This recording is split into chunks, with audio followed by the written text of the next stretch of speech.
singkat saja, saya atas nama warga Desa Kanto sekaligus atas nama wakil rakyat Palengahan ingin menyampaikan hal-hal sebagai berikut. Yang pertama, saya tidak pernah ikut sebenarnya sejak awal sampai pelaksanaan, bahkan saya tidak coblos. Karena saya tidak ingin ikut terlalu jauh dalam politik di desa.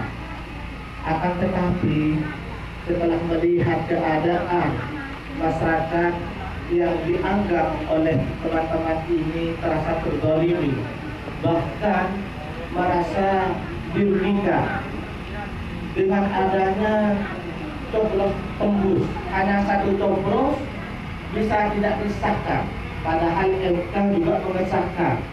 Ini kami mohon Pemkab agar mengambil langkah-langkah, karena penyelesaian kasus ini bisa diselesaikan di Pemkab, di pemerintah kabupaten, tanpa berlanjut ke pengadilan. Sayangnya kemarin ketika diadakan klarifikasi yang diundang oleh Pemkab hanya sepihak, hanya pihak panitia satu orang, sedangkan di pihak yang kalah, di pihak kami ini tidak ada yang diundang.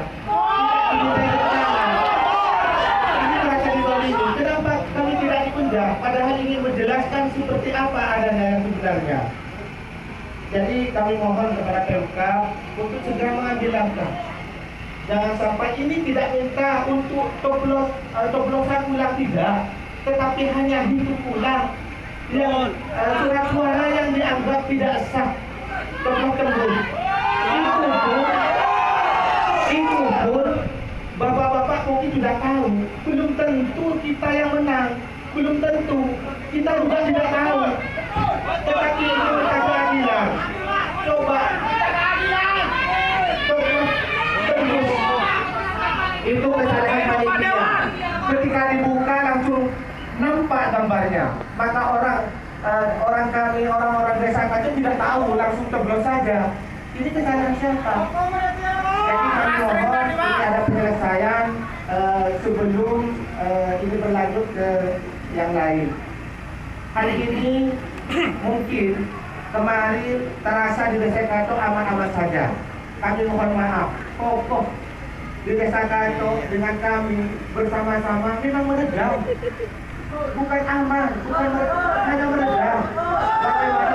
Bagaimana sesuatu yang tidak diinginkan. Akan tetapi apabila tuntutan dari masyarakat Kanto ini tidak diindahkan, kami tidak bertanggung jawab nanti ke depan. Jadi kami mohon Bapak Wakil Bupati untuk segera mengambil langkah agar ini tidak terjadi hal